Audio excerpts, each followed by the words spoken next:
তা নয়, যারা জীবদ্দশায় আছি তা নয়, যারা মারা গেছে, বিদেহী আত্মা, প্রেতাত্মা, যারা ভয়ঙ্কর ভয়ঙ্কর পাপ কর্মে লিপ্ত ছিল, তাদের আত্মাটা না যখন শরীর থেকে বেরোয়, সেই ভয়ানক কষ্ট তারা যখন সহ্য করতে থাকে, প্রতিটা মুহূর্ত তাদের কাছে অসহনীয় হয়ে ওঠে। সামনে জল থাকলেও তারা পান করতে পারে না, খাবার থাকলেও খেতে পারে না। তাই জন্যেই আমাদের শ্রাদ্ধ ক্রিয়ার প্রচলন। শ্রাদ্ধ ক্রিয়া মানে হচ্ছে শ্রদ্ধায় নিবেদন করা। প্রেতাত্মা মানে কি বলছে? প্রেরিত হইয়াছে যে আত্মা। প্রেরিত মানে বলছে ইহলোকে যার কার্য সমাপ্তি হয়েছে, তারপর সেই আত্মাকে দেহ থেকে বিচ্ছিন্ন করে এখান থেকে প্রেরণ করে দেওয়া হয়েছে, যাও। কিন্তু সেই প্রেতাত্মার কর্ম যদি অত্যধিক আসক্তিপূর্ণ হয়, অত্যধিক আসক্তি, অনেক আসক্তি, বলে না অসৌচ। অসুচটা কি? অসুচ কাকে বলে? অনেকে অসুচ লাগলে পূজা পাতি সব বন্ধ করে, হ্যাঁ, ঠাকুর ভজন সাধন সব বন্ধ করে। কেন বলে? আমরা অসুচ। অসুচ জাতা শৌচ, মানে জন্মালে অসুচ হয়, মৃতা শৌচ, মরলে অসুচ হয়। আচ্ছা, যদি আমি আমার জ্ঞাতি গোষ্ঠীর বিচার করি, তাহলে কেউ নয় জন্মাবে, কেউ নয় মরবে, তাহলে এই নিয়েই তো আমার সারা জীবন কেটে যাবে। তাহলে ঠাকুর পূজা করবো কখন, ভজন করবো কখন, তাই না? হবে তো? আমার যদি জ্ঞাতি গোষ্ঠীর একটু পরিচয় নিই, আমরা তো জানি না কে কোথায় আছে, সবার সঙ্গে বিচ্ছিন্ন হয়ে গেছে। কিন্তু সে আগেকার সময়, আমি এখনো সেই 51 পরিবারের খোঁজ জানি। সে গোটা এলাকা জুড়ে সমস্ত ওই একই পরিবার। সে ওই পাড়ার ওই কোনায় একজন মরে গেছে, আমাকে জিজ্ঞেস করছে, মহারাজ কি হবে? আমি যে কত নম্বর পুরুষ? আমি যে হ্যাঁ, অসুখ লাগবে, কয়দিন লাগবে? এই কদিন। অসুখ শব্দের অর্থ হচ্ছে শোক। শোক শব্দের শব্দ থেকে অসুখ শব্দটি উৎপত্তি। অসুখ অবস্থায় বলছে কেন ভগবত সেবাদি বন্ধ থাকে? তার কারণ হচ্ছে যার সেই পরমাত্মীয় যার সঙ্গে সম্বন্ধ, তিনি শোকগ্রস্ত হবেন। শোকগ্রস্ত হলে কি হবে? বলে ভগবানের কর্মে মন লাগবে না, তাদের সেবা অপরাধ হয়ে যাবে। ভগবান সামনে থাকলে শুধু তাকেই স্মরণ করতে হয়, অন্য কারো কথা চিন্তা করতে নেই। বলে 32 প্রকার সেবা অপরাধ আছে।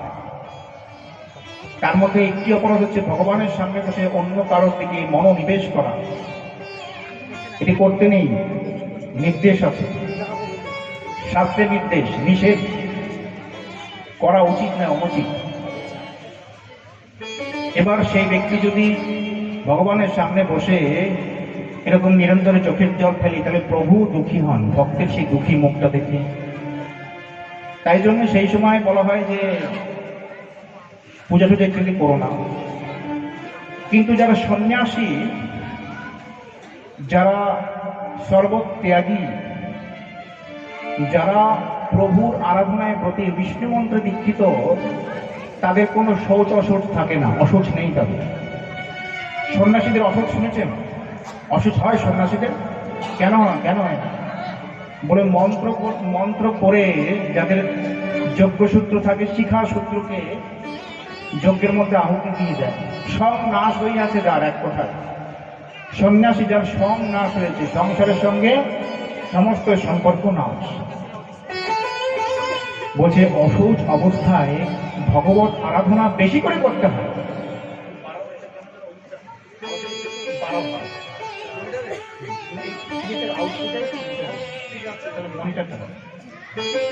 অশৌচ অবস্থায় বেশি করে ভগবত আরাধনা, মন্ত্র জপ আদি করতে হয়। বলে কেন? আর রাগানুগা মার্গে নিয়ম আছে যে নিজের ঠাকুরকে কখনো পুজো বন্ধ করতে নেই। আমার সেবিত বিগ্রহ, আমি পূজা বন্ধ করব না। যারা বিষ্ণু মন্ত্রে দীক্ষিত, সদাচারী, কেন? বলে দেখুন, ঈশ্বর আমাদের থেকে কোনো দূরের বস্তু নন, আমাদের একান্ত আপনজন। আত্মীয় যদি বলতে হয়, তাহলে ভগবানকেই বলা যাবে। তিনি আমাদের, তার সাথে আমাদের আত্মার সম্পর্ক। তাই না? আত্মার সঙ্গে তো পরমাত্মার সম্পর্ক। তাহলে আমি আমার ছেলেটাকে তো না খাইয়ে রাখবো না। তুমি 14 দিন না খেয়ে থাকো বাবা, 13 দিন না খেতে রাখবো, নিজেও খাবো দুবেলা। তা আমি যা আহার করব সেগুলো ভগবানকে না দিয়ে পাবো? পাবো? কখনোই না, উচিত না।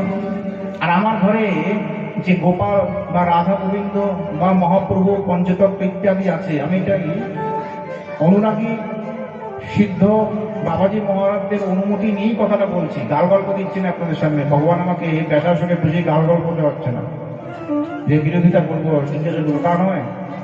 যারা অনুরাগী ভজনশীল তাদের অনুমতি নিয়ে কথাটি বলছি আমি, যে যারা বিষ্ণু মন্ত্রে দীক্ষিত সদাচারী তাদের এই অসুখ থাকে না। তারা নিজের ঘরে নিজের ঠাকুরের সেবা যেমন করছিলেন সেরকম ভাবেই করতে পারবেন। এমনকি যারা হবিষান্ন পায়, এই কটা দিন আছে না অসুখ লেগেছে হবিষান্ন, যাদের ঘরে নিত্য ভোগ লাগে তারা শ্রী ভগবানের ভগবত ওই ডাল রসা দিয়ে প্রসাদ পেতে পারবেন, হবিষান্ন করতে হবে না। বলে কেন? কারণ কি? বলে মহাপ্রসাদের থেকে উৎকৃষ্ট বস্তু আর কিছু আছে? মহাপ্রসাদ যদি হয় কুকুরের উচ্ছিষ্ট, তাহা হইল হয় তাহা ব্রহ্মার অভীষ্ট। আমাদের সমাজে বর্তমানে স্বামী পরমানন্দজি বলেছেন, ধর্ম করতে গিয়ে বা ধার্মিক সাজতে গিয়ে মানুষের মনুষ্যত্বটাই সে ভুলে যাচ্ছে, বিসর্জন দিয়ে দিচ্ছে। তাই বিভিন্ন রকমের বিধান সৃষ্টি হয়েছে। স্মৃতিশাস্ত্র অধ্যয়নকারী স্মার্ত কিছু ব্রাহ্মণেরাও একাদশীকেও নিষিদ্ধ করে দিয়েছিল। বলে একাদশী বলে বিধবারা করে। বলে ঠিকঠাক ভাবে প্রমাণ দেখাও তো, কোথায় লেখা আছে একাদশী বিধবারা করে? এমন একটা শ্লোক বলে সেই শ্লোক কোনো শাস্ত্রে খুঁজে পাইনি। তো ইত্যাদি এই বিভিন্ন ধরনের কুসংস্কার আছে। হ্যাঁ, অন্যের ঠাকুরকে সেবা করা যায় না। আমি কোথাও নামযজ্ঞ কাজ করব, অন্য কারোর মন্দিরে পূজা করব, সেগুলি হয় না। অন্য কারোর ঠাকুর আমার বাড়িতে দিয়ে যাবে, তার সেবা আমি করতে পারবো না, সেটি বন্ধ রাখতে হবে। তোমার ঠাকুর তুমি নিয়ে যাও, কিন্তু সেই কটা দিন অবশ্যই নিজের ঘরে যদি অন্য কেউ সেবা করার না থাকে, তাহলে প্রভুকে কখনো অভুক্ত ভাবে ওইভাবে সেবা অর্চনা বাদ দিয়ে দেখিয়ে দেওয়া যায় না, দেব না। এতে অমঙ্গল বাড়ে।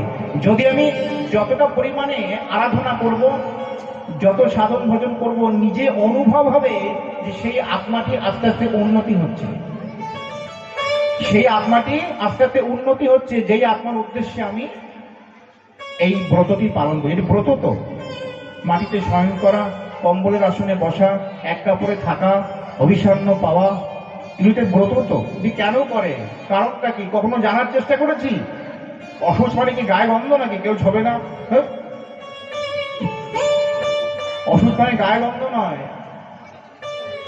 তিনি ব্রহ্মচর্য পালন করছেন, মনকে সংযত করছেন। কেন? অভিষণ্ণ পাওয়া, শ্বেত বস্ত্র পরিধান করা, স্নান করে পবিত্রভাবে থাকা, মিথ্যে কথা না বলা, ঝগড়া না করা, মৈথুনাদি না করা, অমেধ্য ইত্যাদি আহার না করে, এগুলো কেন করছে? কেন করব? বলে মনকে সংযত করার জন্য। মন যত সংযত হবে তত মন পুত পবিত্র হবে, পবিত্র চিন্তা মনের মধ্যে আসবে। কেন? বলে যেন আমরা ঈশ্বর চিন্তা করতে পারি। আর ঈশ্বর চিন্তাটা বাদ দিয়েই মনকে পবিত্র করে কি করবো আমি? ব্যাস, যেমনি শ্রাদ্ধ হয়ে গেল, ব্যাস খাওয়া দাওয়া শুরু হয়ে গেল। শ্রাদ্ধ কার্যে কখনো অবৈধ বস্তু খাওয়াতে নেই। শ্রাদ্ধে আর জন্মদিনে মনে রাখবেন, পালন কে করছে না করছে সেটা আমার জানার দরকার নেই। যা নিয়ম ব্যাসাসনে প্রভু বলাচ্ছেন সেটাই বলছি। শ্রাদ্ধ কার্যে কখনো এবং জন্মদিনে, জন্মতিথিতে কখনো অমেধ্য বস্তু, মাছ মাংস আদি ইত্যাদি কখনো মুখে উচ্চারণ করেই বললাম, কখনো দিতে নেই। তাহলে যার উদ্দেশ্যে দেবেন সেই ব্যক্তিটা হরেই বল। আত্মার অবগতি হবে। লিখে রাখুন আজকে খাতা দিয়ে, আমি সই করে দেবো। ডায়েরি নিচ্ছেন, খাতায় লিখুন, আমার নাম দিয়ে আমি সই করে দেবো। সেই আত্মার অবশ্যই অবগতি হবে। পরে কে কি করছে পরের কথা। শ্রাদ্ধ কার্য কখনই করা যাবে না।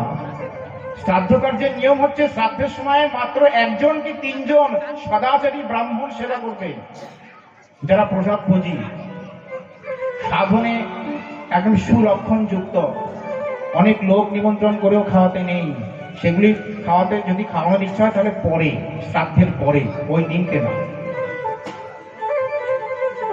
তাহলে বলছি শ্রীমদ্ ভাগবত কথা কথামৃত বললেন কেন? বলছে মুক্তিদানেন গর্জতি, মুক্তিদানেন গর্জতি, বলে সেই প্রেতাত্মা যারা উদ্ধার হয়নি, সেই প্রেতাত্মা যারা কষ্ট পাচ্ছে, বিদেহী আত্মাগণ, তাদের উদ্দেশ্যে শ্রীমদ্ ভাগবত কথার আয়োজন করলে, ভাগবত কথা যদি তাদের শ্রবণ করানো হয় তাহলে তারাও মুক্তি লাভ করে। বলে নিতাই গৌর সীতানাথ প্রেমানন্দে হরি হরি বল। অজা শব্দের অর্থ কি? অজ শব্দের অর্থ হচ্ছে ভগবান শ্রী বিষ্ণু। শ্রী বিষ্ণুর একটি নাম হচ্ছে অজ, কিন্তু নামটি যখনই অজর সঙ্গে একটি আকার হয়ে গেল, মায়েটার নামটার মানে পুরো পরিবর্তন হয়ে গেল। অজা শব্দের অর্থ হচ্ছে যিনি মায়া বন্ধনে আবদ্ধ, ভগবান থেকে বিমুখী।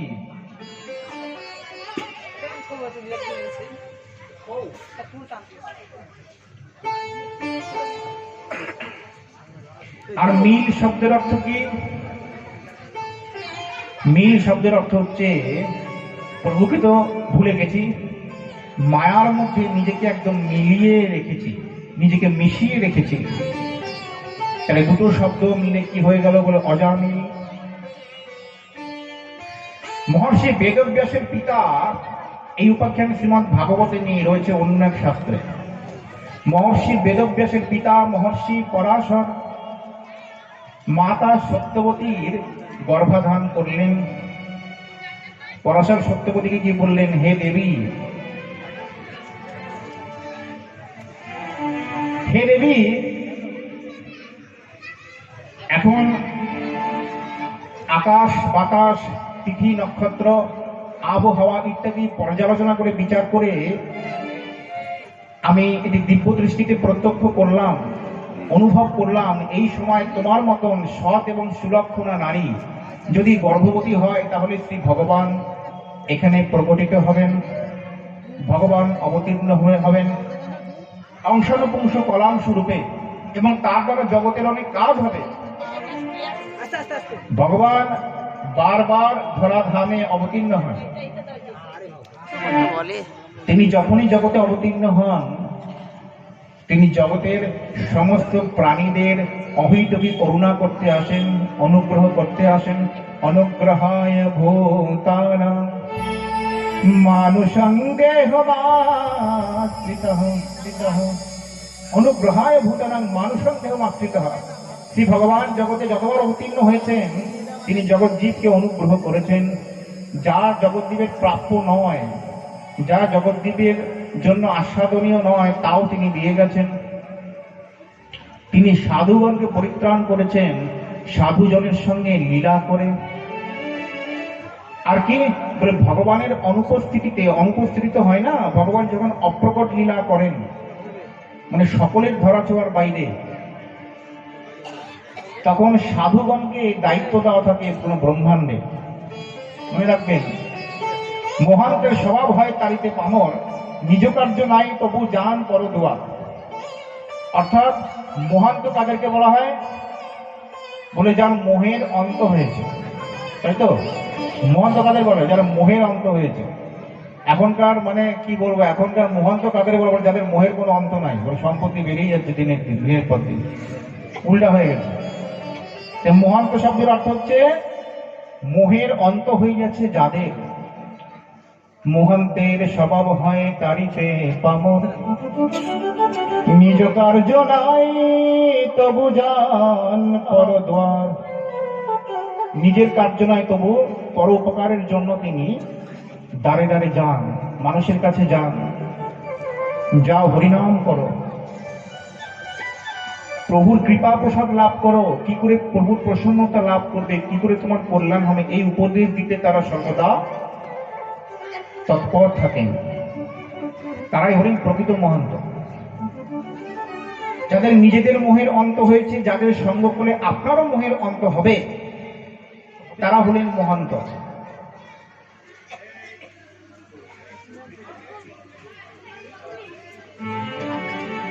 তাই সাধুগণ যখন অবতীর্ণ হন, শ্রী ভগবান যখন অবতীর্ণ হন, তার আগে তার প্রাক্কাল পর্যন্ত ওই সাধুরা জগতে ধর্মের প্রচার করেন, ধর্মের ধ্বজা একদম তাদের জন্য উঠতে থাকে, রক্ষা করেন তারা।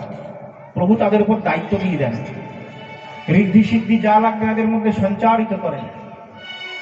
আচার্যং মাং বীজানিয়া নবমন্যেত গর্হি নমর্ত বুদ্ধ্যাসুয়েত সর্বদেবময় গুরু।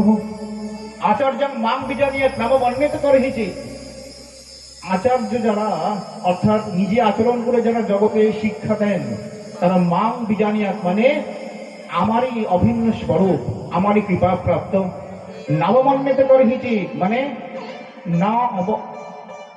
না অবমন্যেত, কখনো তাদের অবমাননা করতে নেই। তাদের এমন কোনো আচরণ যদি চোখেও পড়ে যে দেখে অবমাননা করতে ইচ্ছা করে, তথাপি অবমাননা করতে নেই। নমর্ত বুদ্ধ্যাসুয়ে, মর্তলোকের মরণশীল সাধারণ জীবের সঙ্গে তাদের তুলনা করতে নেই, তাদের সাথে অসুয়া করতে নেই, তাদের দোষ দেখতে নেই। কেন? সর্বদেবময় গুরু। এই আচার্যগণই জগতে জগৎগুরু রূপে অধিষ্ঠিত আছেন। শ্রী ভগবানই তাদেরকে বসিয়েছেন। গুরু মানে যার কাছ থেকে দীক্ষা নিচ্ছি তিনি আমাদের গুরু, তিনি আমার গুরু তা নয়। বাকিগুলো যা ওরকম না। যার কাছে রন্ধন শিখেছি তিনি আমার রন্ধনের গুরু। সেবা করতে গেলে রন্ধন করতে হয় না? আমাকে যখন বৃন্দাবনে এক মা রুটি করা শিখিয়েছেন, আগে রুটি করতাম আমি ভারতের ম্যাম না পাকিস্তানের ম্যাম পড়ে যেত না, এই আটা নিয়ে আয়। প্রসাদ বুঝে একদম খুব ত্যাগী মা, তোকে রুটি করা শিখাবো, আয় আটা নিয়ে আয়। আটা নিয়ে আসলে মা কাটা থাকে, মাঠে আমি বললে পাকালাম বেড়ে বেড়ে। ওই মায়ের আশীর্বাদে রুটি কেমন করে যেন এখন গোল, একদম সুন্দর পূর্ণিমা চাঁদের মতো গোল হয়ে যেতে থাকলো। বাহ, ওই মায়ের আশীর্বাদ। অনেকদিন ধরে শিখতে পারিনি, কিন্তু ওই মা যেমনি বললেন তুই রুটি কর, আমি শিখে গেলাম। ভগবানের কৃপা, এটা মায়ের আশীর্বাদ। এই যার কাছ থেকে আমি এই রন্ধন শিখলাম তিনি আমার রন্ধনের গুরু, যার কাছ থেকে শাস্ত্র শিক্ষা করলাম তিনি আমার শাস্ত্রের গুরু। যেমন দীক্ষা পরম্পরা আছে, তেমনি ভাগবতীও একটা পরম্পরা আছে। যার কাছে ভাগবত শিক্ষা করা হয় তিনি আমার ভাগবত শিক্ষার শ্রী গুরুদেব। যিনি ব্যাসা আসনে বসেন তিনি হলেন শ্রবণ গুরু। ইত্যাদি ইত্যাদি। জগতে শুধুমাত্র যার কাছে দীক্ষা মন্ত্র লাভ করলাম তিনি আমার শ্রী গুরুদেব, বাকিরা কিচ্ছু না তা নয়। এই মাথাটা নত করেই চলতে হবে। যার কাছে যেটুকু শিখেছি কৃতজ্ঞতা স্বীকার করতে হয়। অকৃতজ্ঞ জীবকে শ্রী ভগবান শাস্তি দেন।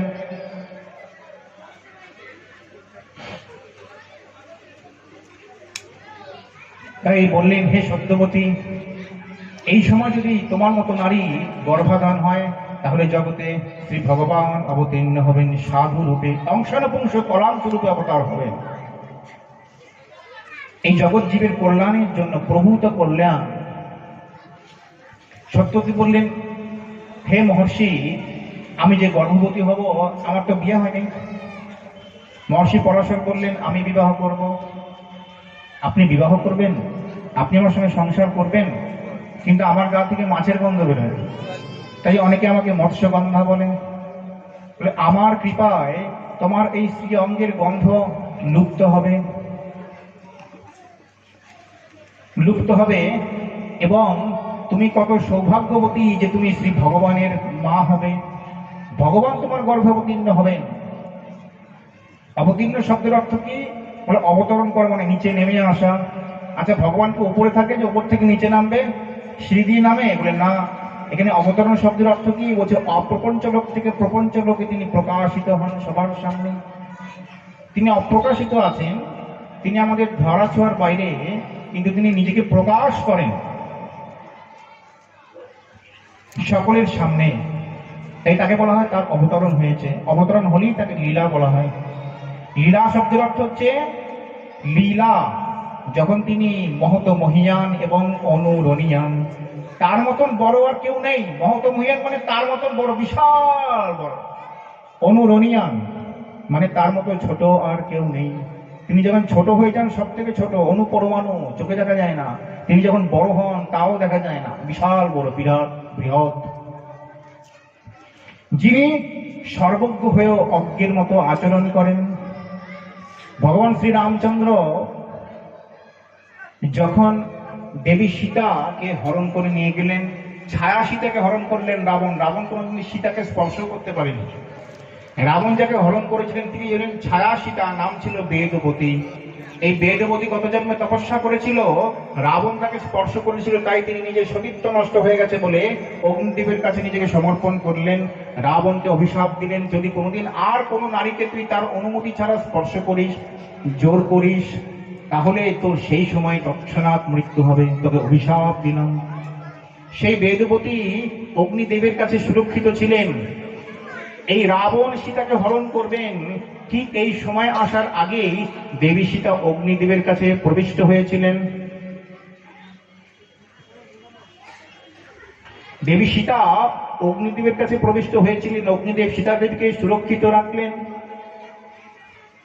তাই সীতা দেবী উদ্ধারের পর যে অগ্নি পরীক্ষা বলা হয়, অগ্নি পরীক্ষা, এটা অগ্নি পরীক্ষা কিছুই না, অগ্নিদেবের কাছে বেদবতীকে দিয়ে দেওয়া, আর অগ্নিদেবের কাছ থেকে প্রকৃত সীতা দেবীকে রামচন্দ্র গ্রহণ করলেন পুনর্বার।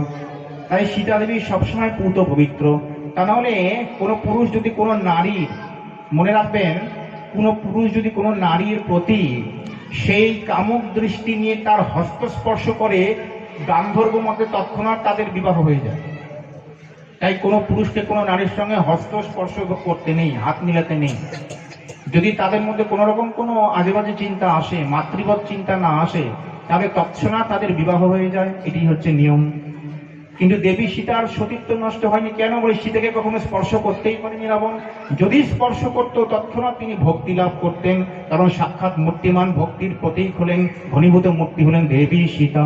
বলে সিয়াবর রামচন্দ্র কি জয়, জয় জয় শ্রী রাধে। মাঝে মাঝে ধ্বনি দেবেন, কেউ অনেকে ঘুমিয়ে পড়েন, পাঠে এসে ঘুমায়। শ্রী রাধে। দেবী সীতা কি যখন হরণ করলেন রাবণ, তখন শ্রী রামচন্দ্র বনবাসে, যেমন রামের বিলাপ একটা কবিতা ছিল, ছোটবেলায় আমরা বলেছি, সীতা জ্ঞান সীতা ধ্যান সীতা চিন্তামণি, সীতা বিনা আমি যেন মণিহারা ফণি, এটা কবিতা ছিল, রামের বিলাপ। এইটুকু আমার মনে আছে। সীতা ধ্যান সীতা ধ্যান সীতা চিন্তামণি, সীতা বিনা আমি যেন মণিহারা ফণি। সাপের মণি না থাকলে সাপ যেমন খুব একদম ছটপট ছটপট করে, ঠিক সেরকম ভাবে দেবী সীতা যার কাছে নিজের আত্মসমর্পণ করলেন, সারাটা জীবনের দায়িত্ব যিনি নিলেন, তার সামনে থেকে, তার উপস্থিতিতে রাবণের মতন দস্যু কিভাবে সীতাকে নিয়ে চলে গেলেন। সীতা দেবী কষ্ট পাচ্ছেন, বেদবতীও কত কষ্ট পাচ্ছেন, তিনি তো রামজির ভক্ত ছিলেন। তাই রামজির মনে একটা ব্যাকুলতার সৃষ্টি হলো, যে যথামাং প্রপদ্যন্তে তাং তথৈব ভজাম্যহম, যে যথা মাং প্রপদ্যন্তে তাং তথৈব ভজাম্যহম, যে আমাকে যেরূপভাবে ভজনা করেন, আমার সম্বন্ধে যেমন উপলব্ধি করেন, অনুভব করেন, আমি তাকেও ঠিক সেই রূপভাবে অনুরূপভাবে ভজনা করে থাকি। ভগবান শ্রী রামচন্দ্র বনের মধ্যে ঘুরে বেড়াচ্ছেন, দেবী সীতার অন্বেষণে, চোখটা যেন ছলছল, শীতে শীতে অন্বেষণ করছেন। তিনি কি জানেন না সীতা দেবী কোথায়? তথাপি লীলার কারণে, লীলাকে পরিপুষ্ট করার জন্য তিনি এইগুলি করছেন। তা কৈলাসে বসেছিলেন দাক্ষায়ণী সতী, মানে পার্বতী নন, দক্ষরাজের কন্যা সতী। তখনও সতীর দেহত্যাগ হয় নাই, সতীর তখনও দেহত্যাগ হয় নাই। দেবী সতী তখন মনে করলেন যে আমার প্রভু যাকে স্মরণ করেন শ্রীরামচন্দ্র, তিনি প্রতিনিয়ত পঞ্চমুখী রাম নাম গান ত্রিপুরারি, রামলীলা কথা বর্ণনা, রামজি স্মরণ করা, প্রতিনিয়ত রাম রাম রাম জপ করেই চলেছেন। রামের কথায় পঞ্চমুখ হয়ে গেছে, হয়ে যান আর হয়েই থাকেন। তাই তার এক নাম পঞ্চানন, পঞ্চ আনন যাহার। তা আমার পতিদেব যার চিন্তায় মগ্ন থাকেন, তিনি এইভাবে মায়াগ্রস্ত এত স্ত্রৈণ যে তিনি কি জানেন না তার পত্নী কোথায়, সহধর্মিনী কোথায়, দেবী সীতা কোথায়। তিনি এইভাবে দুঃখে কষ্টে দিন যাপন করছেন, দিনের পর দিন ঘুরে বেড়াচ্ছেন, বিলাপ করছেন। দেবী সতী শ্রীরামচন্দ্রকে পরীক্ষা করার জন্য, দেখি তো কেমন ঠাকুর, কেমন ভগবান, কেমন অবতার, তিনি পরীক্ষা করার জন্য সীতার রূপ ধরে সতী দেবী সেখানে দাঁড়িয়ে দণ্ডায়মান হলেন, বাগানের পুষ্পচয়ন করছেন টুকটুক করে। যেই পথ দিয়ে রামচন্দ্র হেঁটে হেঁটে আসছেন, যেমনি শ্রী রামচন্দ্রকে দেখলেন, মৃদু হাসলেন রামচন্দ্রের দিকে তাকিয়ে, একটি কথা বলতে যাবেন যে আপনি কোথায় চলেছেন হে স্বামী। স্বামী বলাই যায় তিনি জগৎপতি। ঠিক তিনি কথাটি বলতে যাবেন, ভগবান শ্রী রামচন্দ্র হঠাৎ করে বলে ফেললেন, মুখের কথাটি কেড়ে নিয়ে বললেন, হে মাতে, আপনি এইখানে এখন কেন? প্রভু কৈলাসে কুশলে আছেন তো? আপনি কৈলাস ত্যাগ করে এখানে কি করছেন এখন এই মুহূর্তে? মানে শ্রীরামচন্দ্র এক কথায় বুঝিয়ে দিলেন, তিনি তো মর্যাদা পুরুষোত্তম, বেশি কথা বাড়ালেন না। মহাপুরুষের একটা কথা হাজার কথার সমান। তিনি বলে দিলেন যে আমি আপনাকে চিনতে পেরেছি, যতই তুমি সীতা রূপ ধরো তুমি সীতা হইতে পারবো না। তুমি সতী আমি জানি, আমি যেটা লীলা করছি এটা তোমাকে বুঝিয়ে দিলাম। আমি সর্বজ্ঞ হয়েও অনভিজ্ঞের মতো আচরণ করছি। তাই এটিকে বলা হচ্ছে লীলা। তাই লীলা শুধুমাত্র ভগবানই করতে পারে। আমাদের মনুষ্যের জীবের, মায়াবদ্ধ জীবের ক্রিয়াকলাপকে লীলা বলা যায় না। কেন? বলে আমরা মায়ার দাস, আমরা অনভিজ্ঞ, আমরা অভিজ্ঞ নই, আমরা অজ্ঞ, আমরা বিজ্ঞ নই। আমি হইয়া মায়ার দাস, করি নানা অভিলাষ। আমি মায়াবদ্ধ জীব, আমি না জেনে না বুঝে ইন্দ্রিয়ের দাস, রিপুর দাস, নিজের কর্মফলের দাস, প্রারব্ধের দাস হয়ে কর্ম করি। তাই আমাদের কর্মকে কখনো লীলা বলা যাবে না। তাই ভগবান যখন জগতে লীলা করতে আসেন, তিনি সাধুদের পরিত্রাণ করেন। মানে ভগবান যখনই আসেন, এতদিন পর্যন্ত সাধুরা পৃথিবীর দায়িত্বে ছিলেন যে তোমরা ধর্মের প্রচার করবে, ধর্মকে রক্ষা করবে। ধর্মকে রক্ষা করা মানে আমার সেবা করা। কারণ ধর্মের প্রতীক হচ্ছে সাক্ষাৎ আমি সাক্ষাৎ ধর্ম। আমি যে পক্ষে থাকি সেটি হচ্ছে ধর্মের পক্ষ। আমি যা বলি সেটাই ধর্ম। সর্বধর্মান পরিত্যাজ্য মামেকং শরণং ব্রজ। অর্জুন বলেছিল, তারা আমার কি করণীয় বলো? তুমি কি এত কিছু উপদেশ দিলে, কোনটা নেব কোনটা ছাড়বো বুঝতে পারছি না। অহং ত্বা সর্বপাপেভ্যো মোক্ষয়িষ্যামি মা শুচঃ। সর্বধর্মান পরিত্যাজ্য মাম একং শরণং ব্রজ। একমাত্র আমাকেই সবকিছু সমর্পণ করে তুমি এগিয়ে চলো, আমার শরণে এসো। এটি হচ্ছে প্রকৃত ধর্ম।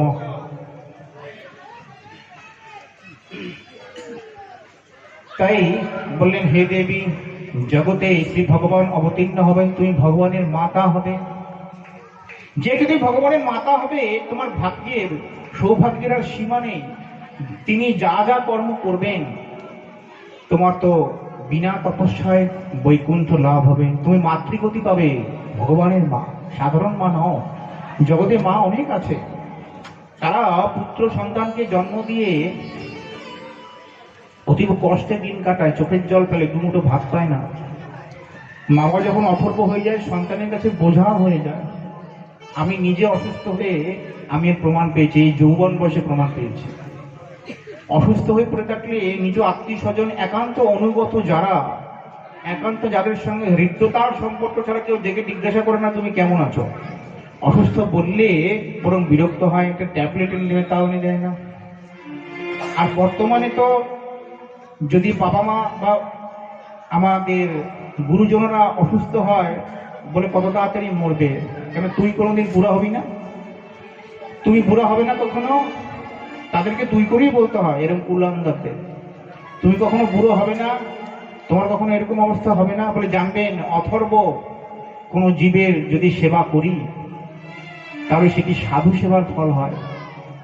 যদি সেই ব্যক্তি পরম ধার্মিক নাও হয়, তথাপি কোনো বিপদগ্রস্ত কোনো জীব, অথর্ব, অসুস্থ, বৃদ্ধ, অপারক, নিঃস্বার্থভাবে যদি তার সেবা করি, আমার জন্ম জন্মান্তরের এই প্রারব্ধ পাপ কেটে যাবে, যায় তাদের আশীর্বাদে।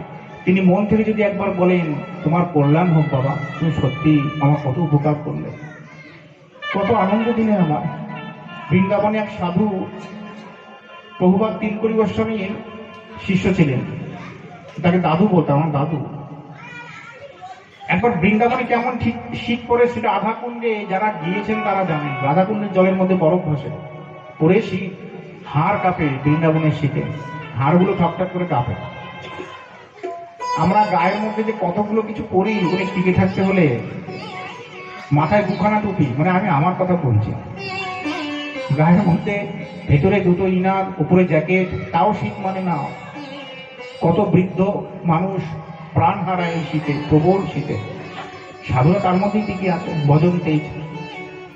সেই বৃদ্ধ সাধু বাবাকে একটা বস্ত্র, শীত বস্ত্র দেওয়াতে, খুব দামি বস্ত্র ছিল। তিনি যখন এটি গ্রহণ করে যখন তিনি পরিধান করলেন, তিনি এত খুশি হলেন, তার চোখ দিয়ে জল বেরিয়ে গেল। বলে, বাবা কি সুন্দর গরম এটা, আমি খুব খুশি হয়েছি তোমার প্রতি। তিনি কি দিলেন জানেন? বলতে নিয়ে এগুলো, তিনি তার জপের মালাটা দিয়ে দিলেন। আমি তো বেশি দিন থাকবো না, এটা তুমি জপ করবে। আমার এতদিনের ভজন সাধনের মধ্যে নিহিত আছে। দেখুন সাধুর কাছে কি পাওয়া যায়। বৃদ্ধ মানুষ তো খুশি হলেন, আহা পুরো বলছে আমাকে এইভাবে দেখলো। তো এই সাধুর কথা, যে কোনো অপরগ মানুষের সেবা করলে অন্তর থেকে একটা আশীর্বাদ এসে পড়ে আমাদের প্রতি। কখনো এদেরকে অবমাননা করতে নেই। হ্যাঁ, তার অন্যায়কে প্রশ্রয় দিলাম না, কিন্তু তিনি অপরগ, সেই সময় সেবা করতে হয়। তুমি ভগবানের মা হবে। দেবী সত্যবতী বললেন, হে মহাত্মা, তাহলে আপনি আমায় বিবাহ করবেন, সংসার করবেন? বলেন, না, আমি তোমাকে বিবাহ করব, সন্তান প্রসব হবে,